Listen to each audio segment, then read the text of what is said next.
Yo guys, it's Slyroh. You already know that today we are back playing some more Danganronpa 2. We are actually at the end of the main game. We've already beaten that.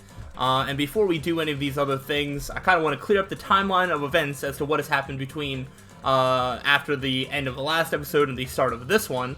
I have beat the main game. I started doing research on... I started watching through all the free time events. I've seen all the characters' free time events now. I did a little bit of research on what island mode is, maybe how long the novel is, things like that, because at the end of the last part, I kind of was like, oh, maybe I'll just kind of look at island mode, maybe I'll kind of look at the novel, and it'll be like one last part to wrap everything up.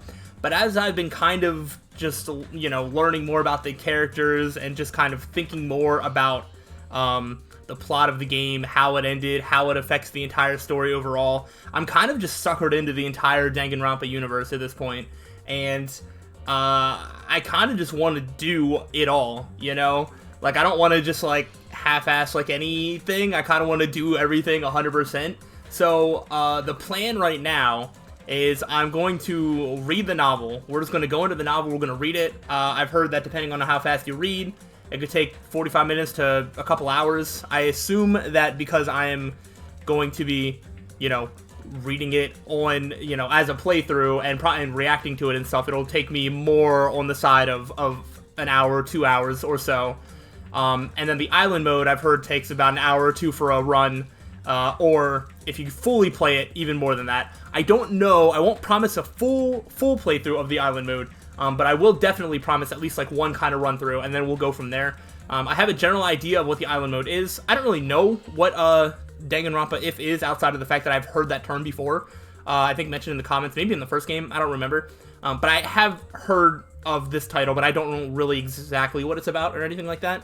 But I just want to let you know that what I expected to be maybe like the last episode or one of the last episodes is probably not going to be the case. Because there's probably going to be a few episodes dedicated to this novel. There's going to be a few episodes dedicated to the island mode. So we still have a journey to go, and then, you know, we have other games in the franchise to play. I'm basically just going to be playing Danganronpa nonstop until I'm done with the series, most likely. So yeah, I'm kind of suckered into the whole universe. So today we're going to start reading the novel and see how it goes from there. So let's see what Danganronpa IF is all about. All right. I guess we just do from the beginning. The following novel contains references to characters who appeared in the novel Danganronpa 0. Okay.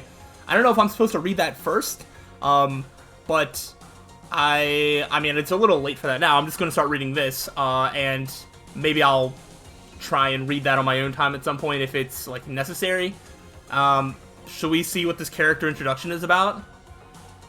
Alright, so we have Makoto, Naegi. Alright, so this is...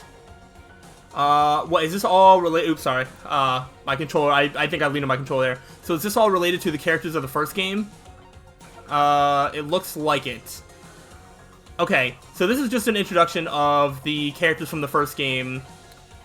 Okay, maybe, I forget what Danganronpa 0 is. Maybe it involves, these characters in the first game. I don't super remember. Alright, so this is gonna be, I guess, talking about characters from the first game in some way, shape, or form. So let's go ahead and just start reading. Alright. Are we gonna get the Monokuma Theater music the entire novel? Oh boy. The world is full of ifs. If Adam hadn't tied the knot with Eve, society as we know it would never have been born. The world that everyone lives in is just one outcome among countless ifs, and will continue to be a muddled world overflowing with infinite ifs. If is what's in miso soup, you know? What lies beyond this point is a scary world filled with iffy stepfathers who abandon their families. A Klein bottle where the inside and outside are filled with uncertainty. But don't break it, okay? It'd be so expensive that there's no way you'd ever be able to pay me back. But no matter how you look at it, ifs are simply worlds like any other. No matter how hypothetical the story may be, the future is the only thing that's truly foggy. And the past is more solid than a frozen banana. You can't change a conclusion that has already happened. Even if you see a world that may have existed, it wouldn't affect the people living in reality. Is this introducing that this is like a non-canon story involving these characters? Because if is only if after all, and this is just like a what-if scenario. Even if a parallel world exists where a particular if actually happened, humans cannot cross the boundaries between worlds that easily. No matter how far if goes, it will always be a what if scenario. Okay, so anything that happens here isn't actually going to affect the future of the main storyline, I assume. If I say anything wrong about any of this, feel free to correct me. Do you really want to see that? You've got some sick interests. Don't you think that's an insult to Makoto and the others after the tragedy they overcame? Though as far as I'm concerned, I'll still insult them. Ooh, I was gonna say, you're the one writing this novel, so you're the one insulting them by coming up with a what if scenario, right? Huh? If you're gonna look at if, I think it's better if you view the outside of the Klein bottle first. It might even be better if you view the ending of a video game called Danganronpa Trigger Happy Havoc, which we already have. Try to play it multiple times and spend your free time with Junko and Ashima at least 3 times too. I looked at all the free time events, so I assume I know all the knowledge I need to. It may be ideal if you can collect all the items in movies too. But if you guys have come this far, I'm sure you've already done all that. For the most part. Maybe not all the items and whatnot, but mostly. Still, I'd buy the game if I were you. Already did. I'd actually buy at least 2 copies if I were you. One's good enough for me. The curtain lowers. Alright, so that's just the introduction. We don't have the theater music the entire time. The Button of Hope and the Tragic Warriors of Despair. Alright. What should I do with this? Makoto Naegi was at a loss. Despite his hesitation, his situation was extremely simple and composed of 3 key factors. The first factor was that Makoto was currently locked inside of school. Hope Peak Academy is a school for the privileged elite, and each student attending possesses ultimate talent. Makoto was chosen to attend Hope Peak Academy by a lottery held to select the ultimate lucky student. When he arrived for his first day of school, he immediately lost consciousness, and when he woke up, he saw all the exits and windows had been sealed shut. The next factor was Monokuma, a mysterious robot bear, being operated by the mastermind, and the announcement he made to all the students. You'll be living your whole life in this academy, he declared. If you want to leave, then kill someone and become the Blackened. This strange, remote-controlled robot was telling Makoto and his fellow Ultimates to start killing each other in exchange for the freedom. They learned that more than one Monokuma exists, and that each one contains a bomb to prevent anyone from attacking them. On top of that, Monokuma announced that anyone who attempted to harm him would receive punishment. The third and final factor was the red button that Makoto was currently holding in his hand. The words escape button were cruelly written on this buttoned marker, and though the first 2 factors were certainly causes for panic, Makoto only seemed at a loss over the third. During his free time, Makoto noticed that the school store was open, and his curiosity got the better of him. He was overwhelmed by the disjointed atmosphere upon entering, but his attention soon focused on a strange vending machine. The words Mono Mono Machine were written on it, and it seemed to accept the strange bear pattern coins they sometimes found inside the school. It was pretty nostalgic. It seemed like a bad idea, but Makoto thought there might be a chance that this machine could dispense some way of escaping the school. And so he inserted the only coin he had into the coin slot, and the result was the escape button mentioned earlier. There's a limit to how much you can tease us. Maybe the mastermind who trapped us in here is making a cruel joke.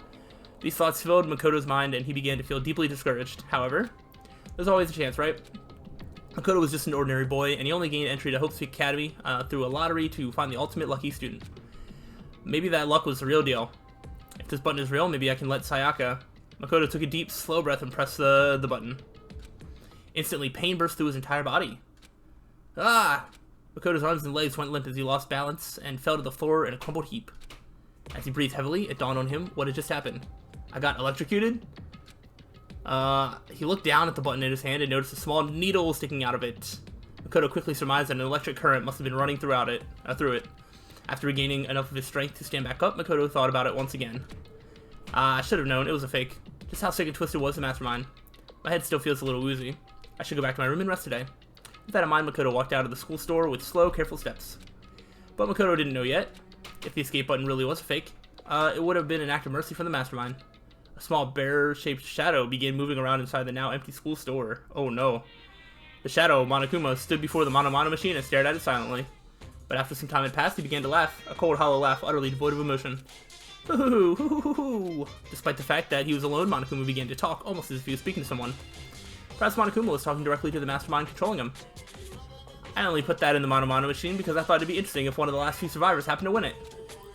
But with a success rate of 0.0000001%, I never thought anyone would actually win it. Good thing the ultimate lucky student got it. Well, kind of.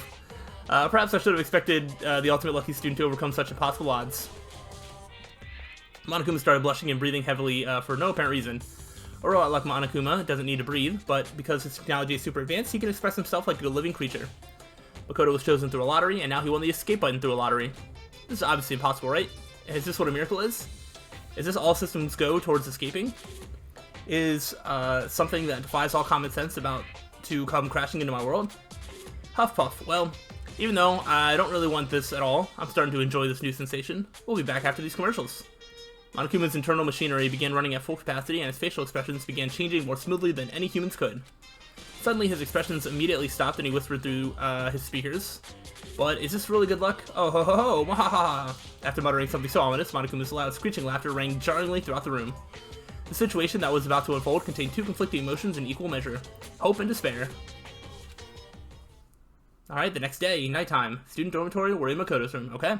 I'm actually really excited to see the original characters again, however they pop up, even if, you know, it is a what-if scenario.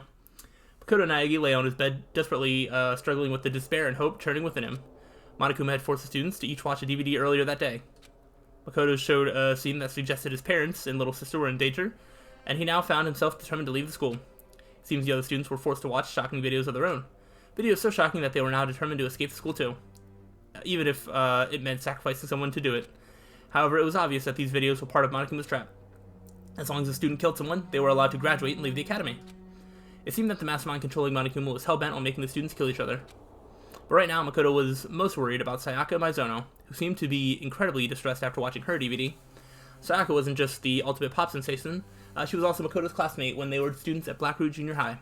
Her optimism had been encouraging Makoto these past few days, and he was becoming a similar source of strength for her as well. If nothing else, I have to at least save Sayaka. As soon as Makoto thought that, he suddenly felt a small headache. Was he still reeling from being punched by Mondo the other day? Or was this a side effect of being electrocuted by the escape button? Interested to see how this escape button plays into this. As Makoto pondered these things, the pain slowly subsided, and he returned to the determined thoughts of escape. Anyway, we all need to work together, and At that moment, Makoto realized his goal had changed slightly. We all need to? Ideally, it would be best if everyone survived together. However, aside from Sayaka, Makoto had never met the other students before. He didn't know if they could even be trusted in the first place. But at that moment, he trusted them without even an ounce of suspicion. He believed they were worth helping even at the cost of his own life. Just like Sayaka. Why? The headache struck again. As if all the blood vessels in his brain were being individually sliced open. Why did I just think that I could trust the others as much as I trust Sayaka? Makoto tried to figure out why his thought process had suddenly changed. Something was wrong. The throbbing pain in his head seemed to synchronize with a strange feeling that something was approaching him. Uh-oh. As a ray of light began to form within the dark recesses of his own mind, the doorbell rang. Someone's here? He quickly got out of bed, but that only made the headache worse. Oh no. With no concern for his safety, Makoto carelessly opened the door to his room and came face to face with Sayaka. I'm really sorry to come by so late. Sayaka? The pain. What are you doing out so late? The moment he saw her face, the pulsating pain in Makoto's head began accelerating. Oh no, is he gonna, die? He felt like his world was being torn apart from the inside out. Sorry to bother you, but something's really weird just happened. Makoto, what's wrong? You don't look so well. Sayaka was pale and had been trembling when she came into Makoto's room, but she seemed surprised to see that his complexion was worse than her own. Yeah, I'm fine, it's just my head. Makoto couldn't finish his sentence. His eyes rolled back into his head as he lost consciousness and slowly fell to the floor, and Sayaka's beautiful voice let out a scream as she stood over Makoto's body. Okay. Alright, so we gotta go to the nurse's office. Oh, you're awake. Hey, you okay? How many fingers am I holding up? That's probably Sayaka, saying that actually. As Makoto regained consciousness, he was greeted by the sight of fingers adorned with long fake nails being waved in his face. Huh? You're Junko, right? Oh, it's Junko! Hey, why do you sound so unsure? I'm a little shocked to hear you say that. Despite what she said, Junko Inashima, the ultimate fashionista, was laughing as if she found this all very amusing. Makoto looked around and realized he'd never seen this place before. It looks somewhat like a hospital. 3 beds, including his own, were lined up in the room with various medical instruments laid around them. The black ceiling felt strangely oppressive, but as he sat up, Makoto's mind immediately centered on one possibility. Where are we? Did we get rescued? That'd be nice, huh? She replied as she looked away. Junko explained that this was the nurse's office to the first floor of the academy. The Monokuma thing said, I can't bear to see my precious students getting sick, and opened this place up in the morning. Don't you think it's suspicious? What if all these meds are poison? To be honest, I wouldn't be surprised. Makoto remembered his encounter with the escape button and let out a small sigh. So why am I here, Junko? You should thank Sayaka for that. She was here the whole night taking care of you. She was? Junko ignored Makoto's surprise and continued casually talking. But then Taka got all fired up and was like, we should take turns watching over him. I just happened to be on duty when you woke up. Well, and even then, only because Byakuya ditched. I see, thanks. Like I said, you should thank Sayaka. Anyway, how you feeling? Is everything alright? Huh, Makoto thought about it for a moment and remembered what he had been thinking about just before he lost consciousness. This is kind of weird, but... Actually, it's a really weird question, but... what's up? Junko, we've never met each other before, right? Upon hearing this, Junko's eyes widened, but a few seconds later, she began to laugh. Huh? Are you for real? That pickup line is, like, so totally played out, you know? Even though she was grinning, a serious look came over her face. Just so you know, you shouldn't expect anything like that from me. I know I look this way, but I take my virtue pretty seriously. No, I mean, I never expected... Well, that's what I figured. It's obvious that you're a total omega male anyway. Makoto and Junko continued to talk to one another. Although he wondered why Junko was talking to him instead of leaving to get the others, Makoto didn't question it. He just wanted to talk to someone, anyone. As long as he interacted with his fellow students, he believed he would learn the truth about what was going on inside his head. 10 minutes later, Junko mostly talked about alpha males and omega males, her time being homeless, and about her past and her dreams for the future. The last topic was a lot heavier than the previous ones, but Makoto's calm demeanor seemed to cheer her up. She smiled sincerely and she said softly, "Thanks, Makoto." Maybe it was a sign of gratitude for listening to her troubles, but she kept that same smile as she blurted out something horrifying. In return, I promise that if I do decide to kill someone, it won't be you. Don't say scary stuff like that. Yeah, come on, Junko wouldn't kill anybody. At least that's what Makoto thought, but the words that came out of his mouth expressed a different sentiment. I see, thanks. Oh, I see. Okay. But I wouldn't want you to become the Black One in the first place. For some reason, Makoto felt like the murderous words that came out of Junko's mouth seemed like a natural thing for her to say. That's crazy. I don't think so. She seemed very surprised by Makoto's response and quickly blurted out, "Huh, are you serious? I was just kidding." Oh, yeah, of course. Sorry for acting so weird. No worries, let's just chalk this up to you being woozy from your recovery. She returned to her usually bubbly self, let out a big stretch, and turned to Makoto. "I'm gonna get going now. Make sure you don't get killed before the next person arrives." I don't see how that would happen. I think someone has to arrive for that to happen. After seeing her off, Makoto laid back down in the bed and started thinking to himself, "What is this strange feeling?" His dull headache continued as his thoughts began to blur. "I was just talking to Junko, but I feel like I was talking to someone else." Oh. Who is she? The more he thought, the more it felt like memories were sinking into a thick swamp. Each throb of pain pulsing in his head felt like a wave on the surface of that swamp.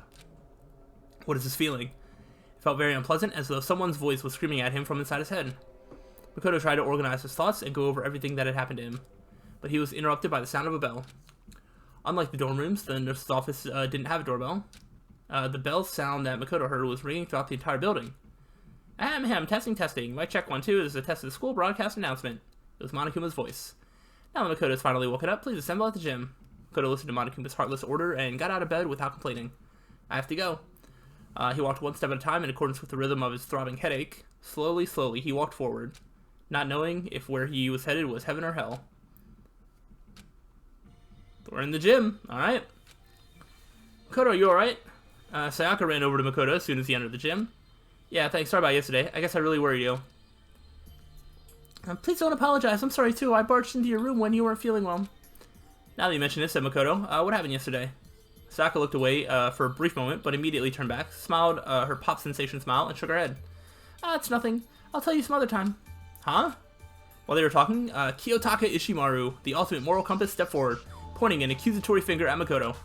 "You're late, Makoto. Explain why you were tardy." The other students collectively raised their eyebrows as if they were thinking, "Why is this guy yelling at someone who is sick?" However, Makoto just smiled gently and answered him honestly. "I didn't feel well, so I was resting in the nurse's office. Can you note that in the daily logbook?" "I see. That's consistent with my information. If that's the case, then I shall consider this matter settled." The conversation progressed smoothly, and Taka smiled as he kept talking. Ha, I'll take full responsibility for recording it. You just focus on recovering. If you ever feel ill, please report it to the health committee. Seems we'll need to appoint health committee members after this meeting, though.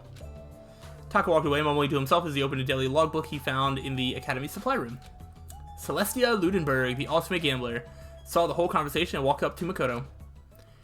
Despite his unreasonable behavior, you knew exactly what to say to him." "Huh?" As soon as Celeste said that, it dawned on Makoto. It's true that he didn't feel well and that he had been resting in the nurse's office, but when Taka asked him why he was late, even though he should have already known the reason, Makoto didn't feel annoyed or disappointed at all. It was as if he expected Taka to say that. Makoto felt strange that he had accepted Taka's personality so quickly. He couldn't understand why he asked Taka to do something as unnecessary as recording it in the daily logbook in the first place.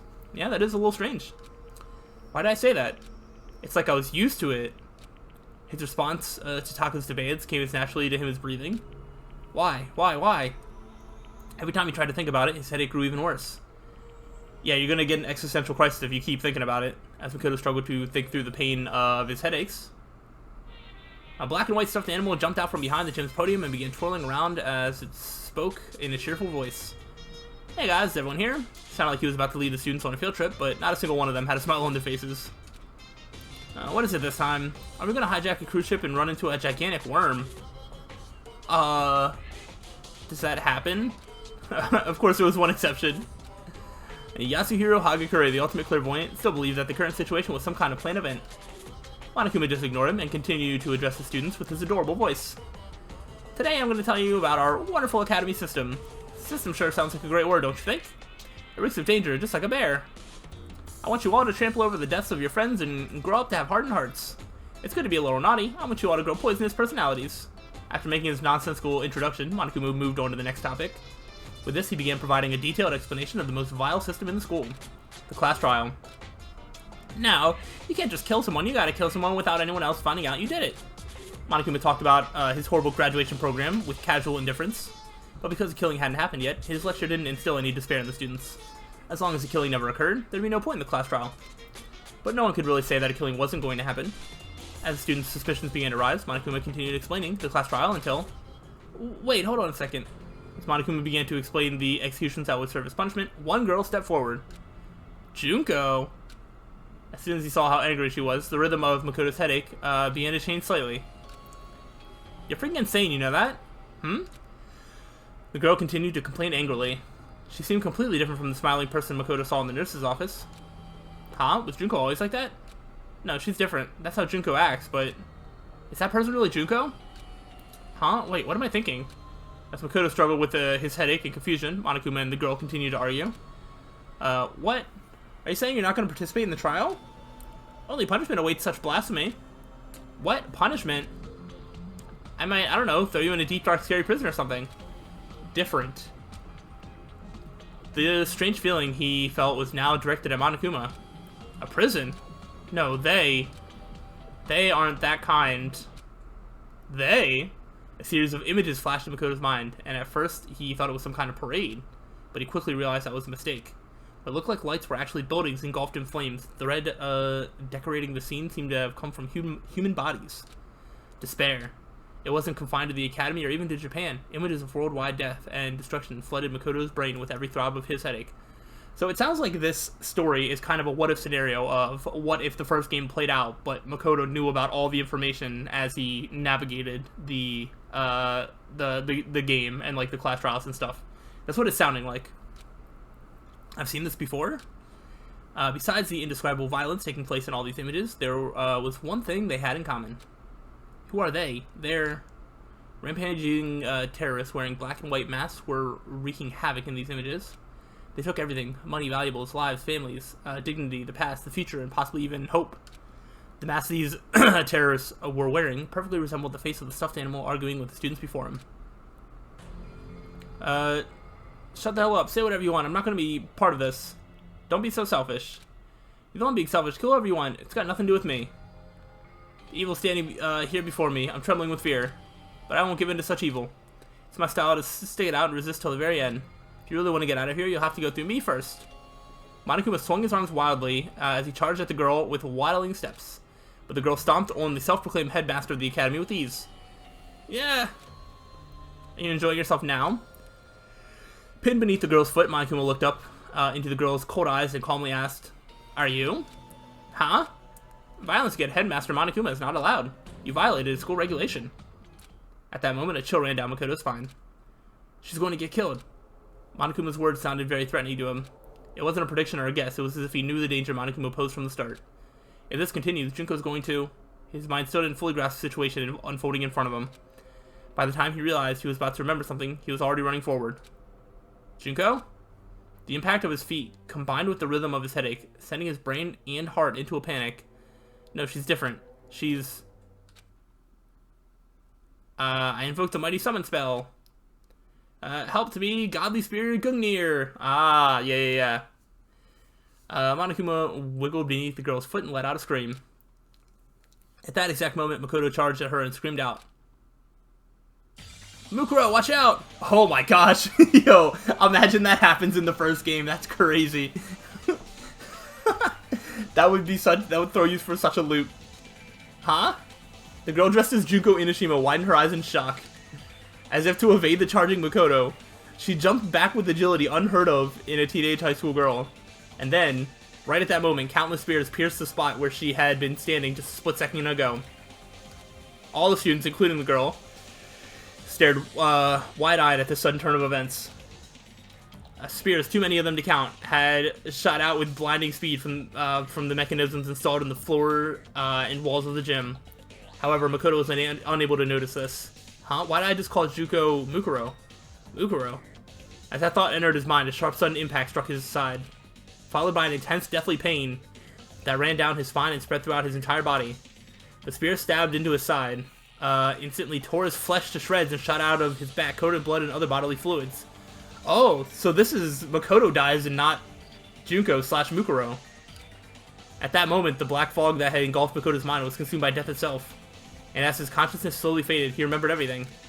Because of the electric jolt and the chemical compound from the escape button, because of that button that he had found by chance, Makoto Naegi managed to escape. He escaped this hopeless game where he and his fellow students had their memories stolen and were forced to kill each other. Of course, that escape is also what led to him, to his current life or death predicament. In the end, perhaps he only escaped from one despair to fall into another. But at the same time, his actions had unintended consequences for one person. The girl living a false identity as her beloved little sister, Junko Inoshima. Mukuro Ikusaba, the ultimate soldier and a member of Ultimate Despair. Her past, her future, perhaps even her hope itself are on the path to despair. And so, the curtain falls. Makoto's story for now. From this point, the story is about a certain girl. A girl who's more pitiful than anyone else in the sealed-off academy. A new curtain, along with new despair, shall now rise. Oh, okay, so Makoto's just, like, gone now. Alright, alright. Time had certainly stopped for Mukuro Ikusaba. It was as if everything around her had frozen perfectly still. In the past, she was known as the Ultimate Soldier. She had experienced this feeling before, during her time with the mercenary group Fenrir. In situations where she was surrounded by a hopeless number of enemies within the jungle or in a desert ruin, the charging enemies seemed as though they were frozen in time, which allowed her to claim a decisive victory in all her battles. But this wasn't a battlefield, so why did this familiar sensation activate once again?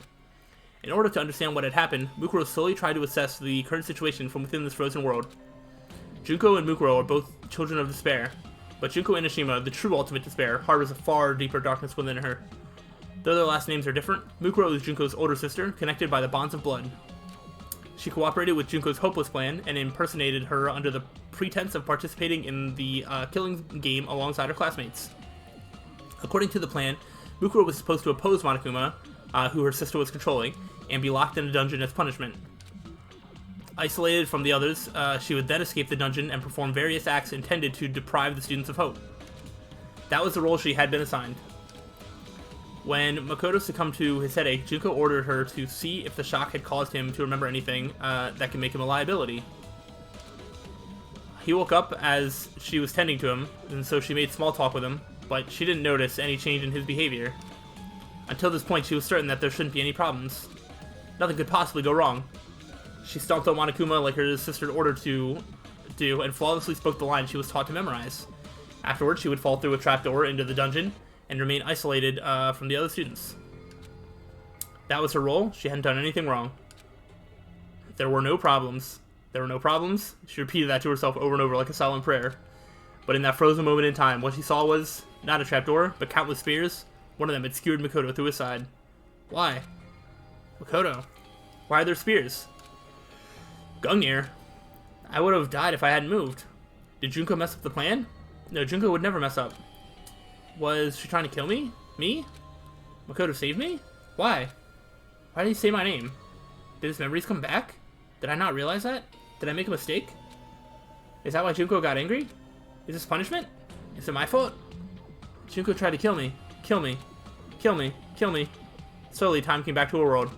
Mukuro could feel her face turning pale as she slowly looked toward Makoto. The students' screams rang throughout the gym. Sayaka was probably the first one to scream. Who screamed first didn't matter to Mukuro. Makoto. Why? Makoto was the ultimate lucky student. He had been her classmate for the past 2 years, and now he was a sacrifice to despair. Not long ago, he had given her an answer of sorts during their conversation in the nurse's office. He was just a pawn in the plan her sister had devised. But now, a feeling of doubt began forming in Mukuro's mind. What did I want from Makoto? As her heart churned restlessly, she continued to think. In return, I promised that if I do decide to kill someone, it won't be you. Was I impersonating Junko then? Or did I really mean that? When did I start feeling this doubt? Just now, the moment he saved me? Or when we spoke in the nurse's office earlier? Or when I first confronted him about this killing game before his memories returned? Or was it before even that? Mukuro stood there, confused and overwhelmed, as Makoto slowly opened his eyes, the spear still impaling him through the side. Mukuro? Makoto, are you okay?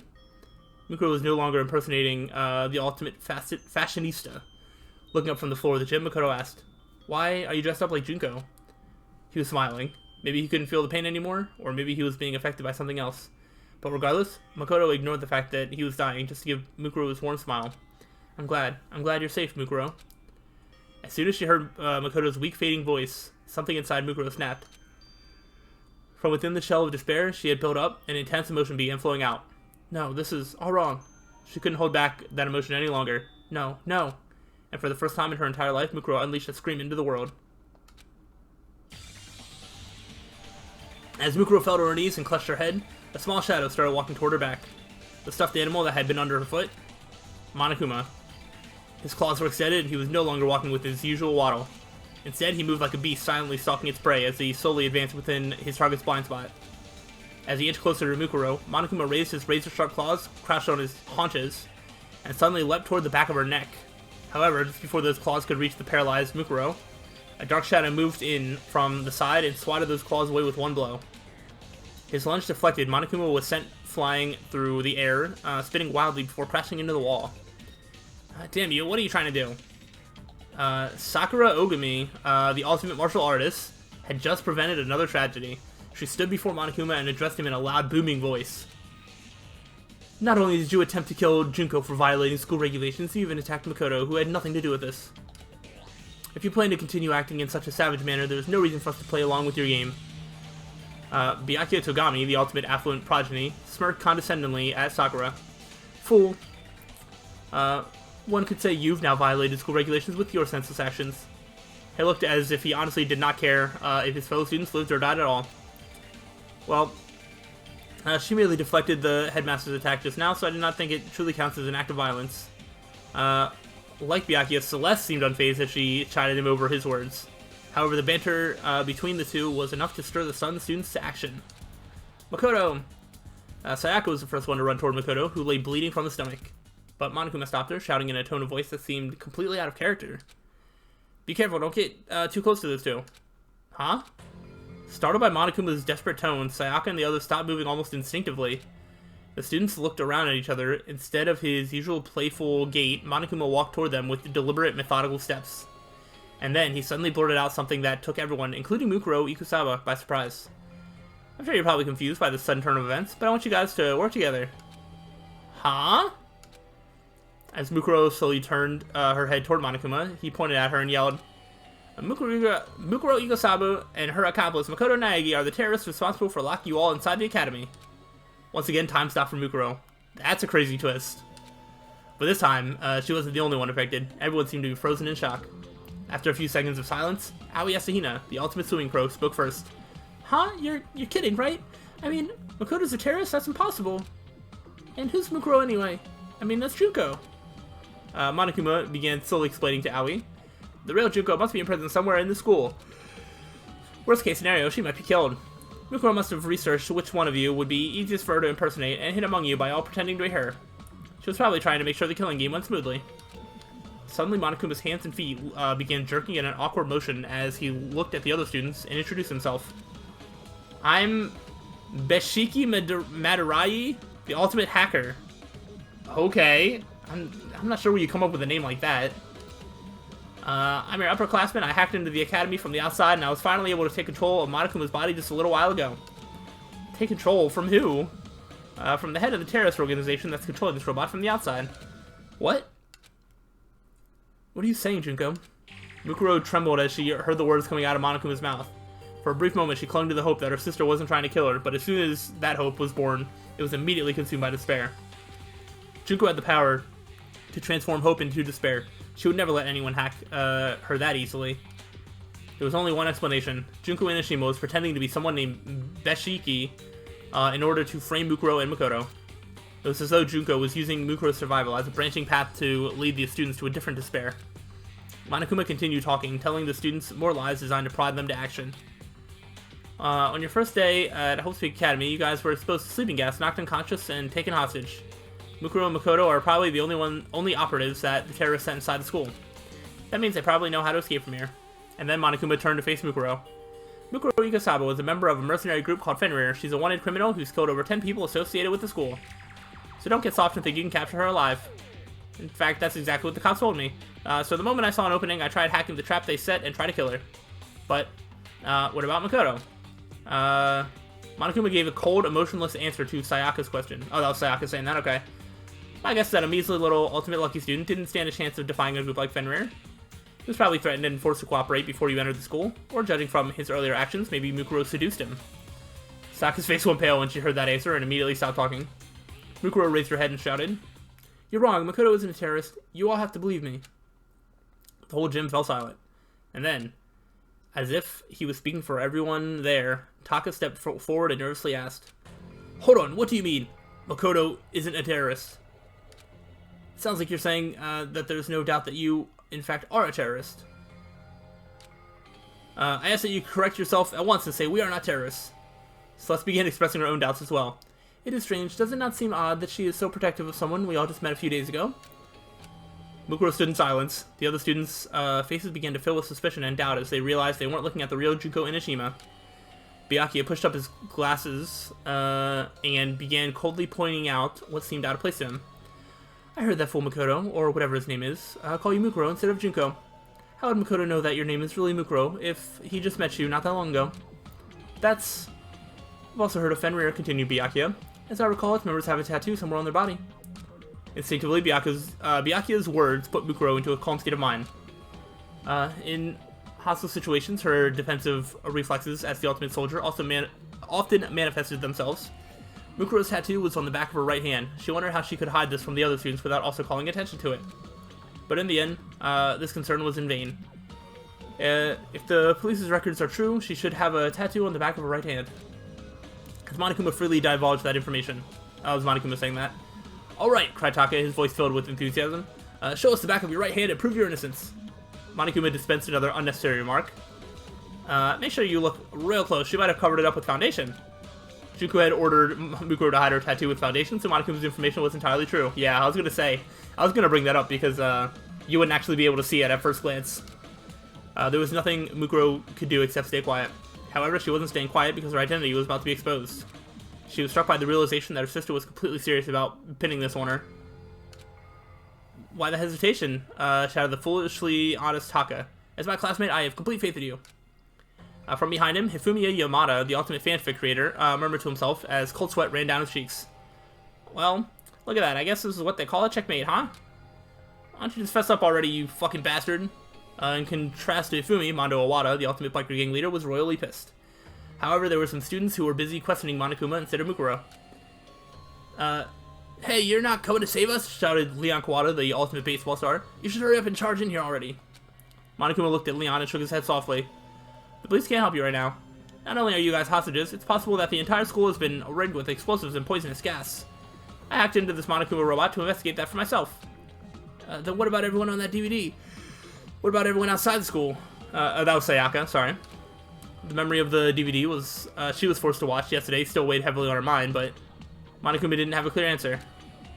I don't know anything about any DVDs, but there are definitely terrorists causing havoc out there. Law enforcement around the world is in shambles trying to deal with this. That's impossible. Sayaka shuddered and collapsed to her knees. Sayaka. Next to her, Chihiro Fujisaki, the ultimate programmer, was unsure about what she should do. Behind her, two other girls stood silently. The first was Toko Fukawa, the ultimate writing prodigy. She seemed to be trying very hard not to look at Makoto as he lay bleeding. The other was a quiet girl who hadn't talked about herself much, named Kyoko Kirigiri. Unlike Toko, Kyoko was watching everything intently, as if she were studying the scene of a crime. From Makoto's breathing patterns to subtle changes in Mukuro's facial expression, nothing was escaping her attention. Suddenly, Toko began nervously talking to Sakura. So anyway, let's just say that Mukuro woman, or whoever over there, is a terrorist.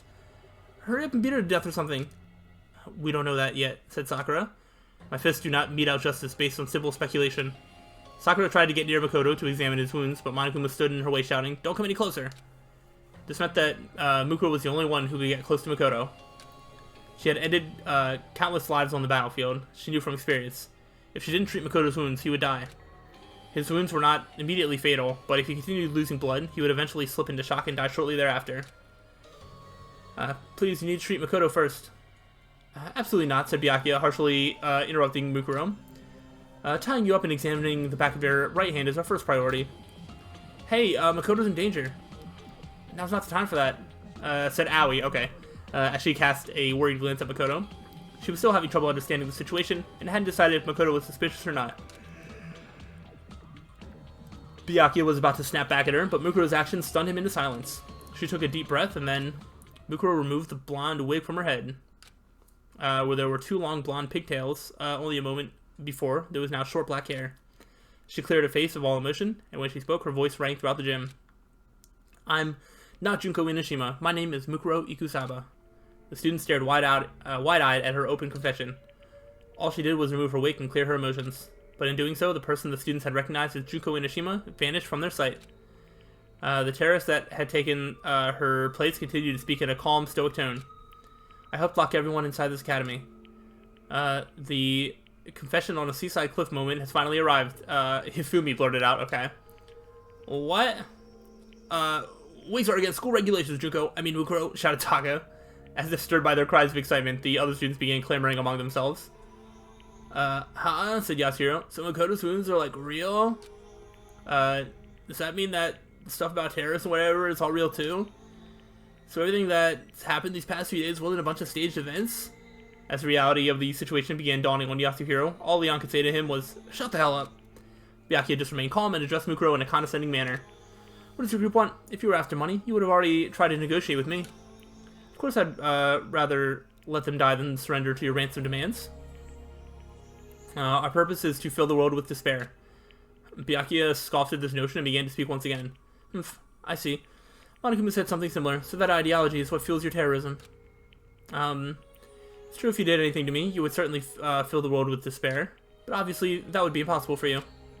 I couldn't believe what Byakuya was saying, and frowned as she muttered, "How self-centered can you be?" After confirming that Byakuya had no more questions for her, Mukuro looked at Makoto, whose breathing had slowed, and let her voice show some emotion. But Makoto has nothing to do with this. You can't believe what Monokuma says. What did you say, bitch? Shouted Mondo. I don't know what the hell you're talking about. You're a terrorist, just like Monokuma said. Mukuro looked away from Mondo and continued speaking. That's true, but Makoto isn't involved at all. So let's coldly brush her objection aside. I do not think trying to protect him will do you any good. After all, we all heard Makoto call you by your real name. She had no words. There was nothing she could say to protect Makoto. Even though Makoto was truly innocent, though Mukuro was the ultimate soldier, her powers were largely limited to battle. Even a normal high school student could outwit her when it comes to debate and negotiation. If she were the ultimate negotiator, she might be able to convince them that their memories had really been erased. But in her current situation, if she tried to bring up their memory loss, they would think it was a desperate excuse. Even Mukuro knew that. But even if she didn't know what to say, she still knew what to do. Right now, we need to treat Makoto first. And then she started walking toward Makoto as if nothing had happened. To the others, it seemed like Mukuro had decided to abruptly change the subject. Hold it, we will immediately take Makoto to the nurse's office for treatment. However, we must tie you up. This was Sakura's honest demand, okay. But there was no way Mukuro could accept it. If she was separated from Makoto, there'd be no telling what Monokuma would do to him. And between Mondo's hot temper and Byakuya's cold heart, Makoto could easily sustain further injuries under the pretense of interrogation. Furthermore, among these students, Mukuro knew she was the only one who had experience treating wounds due to her time with Fenrir. After mulling that over, she narrowed her eyes and went silent. Her mind was made up. She was determined to fight her way out of here and escape with Makoto. I apologize, but I need you to fall asleep right now. As she said that, Sakura instantly positioned herself behind Mukuro. Okay. She was completely within her blind spot. To a normal person, it would have seemed like Sakura had suddenly vanished. After moving faster than any human being could see, Sakura's equally fast hands launched a blow toward the back of Mukuro's neck. However, sorry Sakura, but I need to get out of here. Mukuro parried Sakura's fist with a spinning roundhouse kick. Ugh. Sakura raised an eyebrow at the unexpected counterattack. Mukuro tried to use the momentum of her kick to sweep Sakura's feet out from under her. However, Sakura dodged and instinctively struck back against Mukuro's pivot leg. But Mukuro was faster and jumped up, aiming a tornado kick at Sakura's chin. Sakura deflected the attack with one arm, then both combatants leapt backwards, glared, and charged simultaneously. Every blow they dealt was parried and countered by the other, and though they were both unarmed, the sound of the battle echoed throughout the gym. It was like a typhoon had been compressed to the size of a car and set loose inside the gym. The other students were powerless to stop them. All they could do was stare at the breathtaking dance of death unfolding before them. After 10 minutes had passed, the enormous sound of one final impact rang throughout the gym. The two warriors leapt back once again and breathed heavily as they stared each other down. My mistake, though it's only been a few days. I cannot believe I did not notice such an impressive fighter who was hiding among us. In addition to the surprise Sakura felt, it was as if the battle had left her energized. Mukuro, on the other hand, looked down at her arm, confirmed it had been wounded during the battle, and thought to herself, "She's strong. I don't think Sakura is even taking this seriously right now." Despite being constantly surrounded by firearms, blades, traps, and explosives during her time with Fenrir, this was the first time she had ever been wounded. Mukuro was powerless before the might of the woman known as the ultimate martial artist, and the strongest woman in the world. Just as I thought, I can't beat Sakura with my bare hands alone. If she had been directly ordered to kill Sakura, Mukuro would have opted to either snipe her from a distance or poison her. At this close range, she would need an assault rifle just to stand a fighting chance. I don't have time for this. She looked at Makoto and confirmed that his breathing had grown even shallower. I need to hurry. But at that moment, she had no one to turn to for help. Suddenly, Mukuro had an idea. It was true that gaining an ally in this situation was impossible. However, she could still turn one person into her enemy's enemy. Mukuro took a deep breath before she charged at Sakura. Then she immediately fainted and charged at a different girl, Toko, who had been cowering in fear from the battle between Sakura and Mukuro in the corner of the gym. This is bad. Sakura was caught off guard and tried to run after her, but Mukuro was one step ahead and reached Toko first. Huh? Why me? I'm sorry. Wait, hold on. Mukuro jabbed Toko in her solar plexus, and she fell into her arms. Taka and Aoi yelled out in shock. This is bad. She plans to use Toko as a hostage. Toko! In contrast to their shocked faces, Byakuya just snickered and coldly remarked, "You fool. Do you really think we care if you take someone who we just met a few days ago as your hostage?" Mukuro just softly glanced at Byakuya and replied, "You didn't meet her a few days ago." "What did you say?" You met her 2 years ago." Byakuya scowled. Mukuro ignored him and held her bloody arm in front of Toko's face. And then she yelled into her ears, "Wake up, Genocide Jack." It seemed so random and out of place. Why would Mukuro mention the name of a notorious serial killer right now? The students looked at each other with confusion when suddenly, Toko, who had been groaning in pain, suddenly kicked off the floor to the gym with renewed vigor. She leapt into the air much higher than any normal human should have been able to. While hovering several meters in midair, Toko twirled faster than a professional figure skater. This caused her skirt to flutter, revealing multiple pairs of sparkling scissors. Countless tally marks were scratched into her legs like a kill count carved into a fighter jet. If not for the situation, Toko's glamorous jumps and spins would have been a sight to behold. The girl formerly known as Toko Fukawa cackled wildly, her red eyes sparkling as her absurdly long tongue flopped out of her mouth. "You called for me and I appear. I've got murder IOU for YOU. Yeah. Toko?" The situation changed so drastically that even Sayaka, who was silent until now, spoke up. Hey, you flash in the pan. Don't treat Genocide Jack like that depressing little four eyes. That dirty girl doesn't bathe herself at all, so I gotta put in 5 times the effort to rub myself down in the shower. Ugh. Toko's sudden change in personality sent the students clamoring among themselves. "Hey," Leon yelled. "What the hell does that mean?" Monokuma just shook his head. "There's some things even I don't understand." The students continued to panic at the strange turn of events. Toko, now calling herself Genocide Jack, took out a set of scissors from under her skirt and snipped them with glee as she looked around the gym. Huh? Man, it's been a while since I got to stretch my legs. So, what were you guys gonna do here at the gym while I was snoozing away? Have an orgy? I understand, I totally understand. You guys need me to cut up your clothes so you can feel even naughtier. Yeah, right, why the hell would I do that for you, dumbasses? My scissors are only meant for cutting the supple, tender flesh of adorable boys. Genocide Jack was causing a ruckus, but when she saw Makoto laying on the floor, she tilted her head once again. Huh? Big Mac, you're like Totally about to die? What's the deal? Did the world fill you with so much despair that you all came here to commit mass suicide? That's so hot, but why are you starting without me? Toko, cried Aoi. Get a hold of yourself. Genocide Jack ignored Aoi and let her emotions run unchecked, jumping and dancing with excitement as she held her scissors. Ah, geez, I wanted to stab Big Backside myself. This spot right here, where the ribs are kind of showing already. He's not even screaming right now, though. What does that mean? Oh well, maybe I can just get used to this feeling of alienation instead. Ha ha ha ha ha ha. I have no idea what's going on anymore, shouted Yasuhiro. This is all the aliens' fault. Yasuhiro buried his head into his arms, but no one was paying attention to him. The student's attention was entirely focused on Genocide Jack. Using that to her advantage, Mukuro began sneaking over to Makoto. As she cautiously picked him up, she confirmed that his body temperature was starting to decrease. I can still make it there in time. Though she was carrying another person, Mukuro managed to soften the sound of her footsteps as she ran for the gym's doors. By the time the students heard Mukuro open the door, it was already too late. She had managed to escape the gym with Makoto. Ah, wow. I didn't see that one coming. However, not everyone was unaware of what Mukuro was doing. Okay. Okay. That sounds about right. I wonder. Okay, cool.